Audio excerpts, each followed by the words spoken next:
Another sequel of a hit show. Does that make you nervous? A timid sibling of Patal Lok Season 2 is an engaging crime thriller, but you wouldn't regret adjusting your expectation a little bit. See, most of you are here after watching the show anyway, so should I hold back on the spoilers? Fine, I'll keep the big spoilers to myself.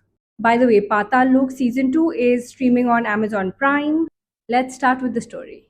Patal Lok has packed its bag and taken a long flight all the way to Nagaland. After blowing your mind by tackling hot button topics like religion and caste in season 1, the writers have taken the scope for controversy down by a few notches.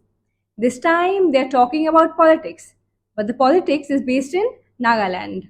I can think of at least 3 more states always mired in political unrest. But speaking about it could cause chodu motu protests.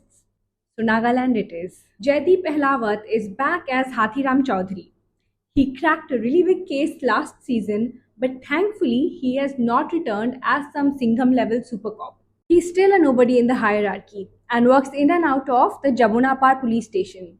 He takes up a missing person case, seemingly so inconsequential that the station didn't even want to register it. A woman can't seem to find her husband, and chances are he's taken off with his lover. Since she does not have much money, she does not have much claim to a case. Hathiram's junior from the previous season, Ansari, however, has landed a big promotion and now he handles big ticket cases. In fact, he's become Hathiram Senior now. When an influential political leader from Nagaland is found dead and decapitated right before a business summit, the investigation falls right on his lap. He decides his lap needs support. So he ropes in Hathiram, which gets kind of awkward given the reversed power dynamics. The small case and the big case eventually intersect, leading to not just a can but a barrel of worms about the dead politician, his relation with a bureaucrat, and his poor family. The weight of the best performance in the show falls on the man with the broadest shoulders.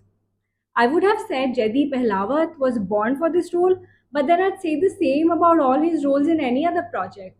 I love it when a talent gets so dissolved in his character that you forget you're looking at an actor.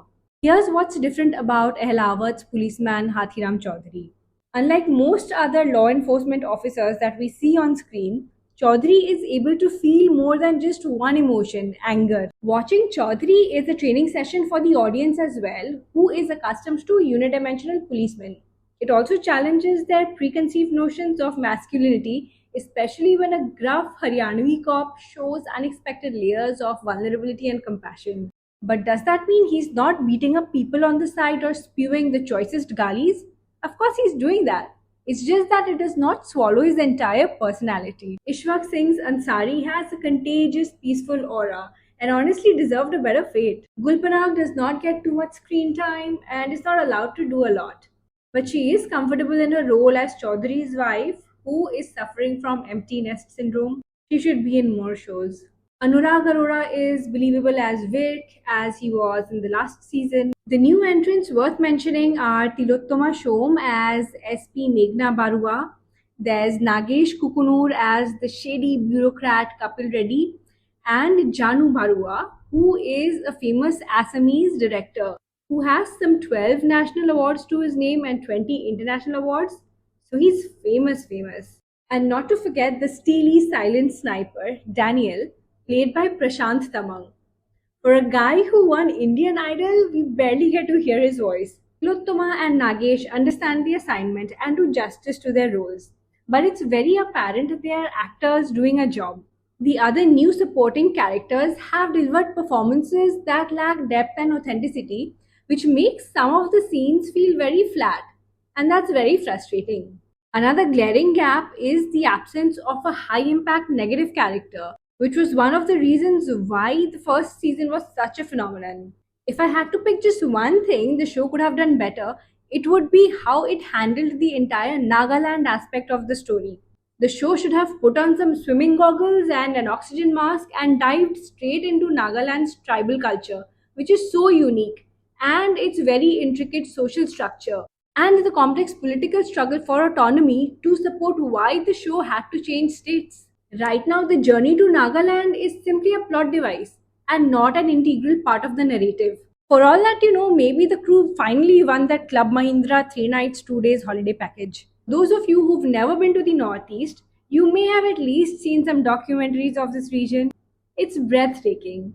Sadly, this natural and geographic richness has not been adequately captured in any of the episodes. Contrasting the state's serene aesthetic with the harsh reality of life is in itself quite tragic and would have been a better way to evoke despair than through unnecessary deaths and orphaned children. The camera work is also quite outdated, with angles and edits we've been seeing since season 1.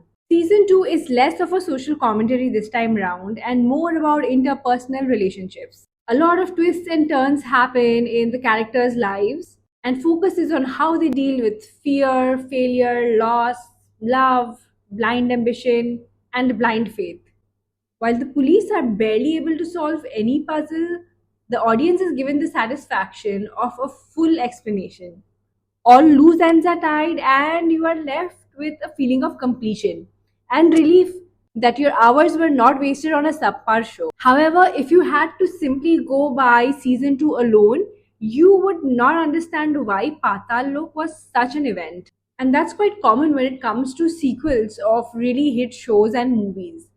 The bar is already set so high. It's a task to live up to it. And if you can, then well, that's something to talk about. Also, when you come out with a sequel 5 years after the first season and try to match it to that first season in terms of, I think, style and writing, it inevitably ends up a little backdated. And if you've already set a benchmark, it's obvious that many shows will copy that format. And now there are many good shows in the category available, which makes season 2 of Patal Lok just another crime thriller. In conclusion, the show is nothing groundbreaking, but I'd suggest you watch it anyway. And in case you don't like it, just go to Netflix and watch Kohra, which is another show by Sudeep Sharma, and it's pretty awesome. Hey, if you've just come across this video, here's a little introduction. My name is Jessica and I like to talk about movies and shows. Don't forget to like and subscribe.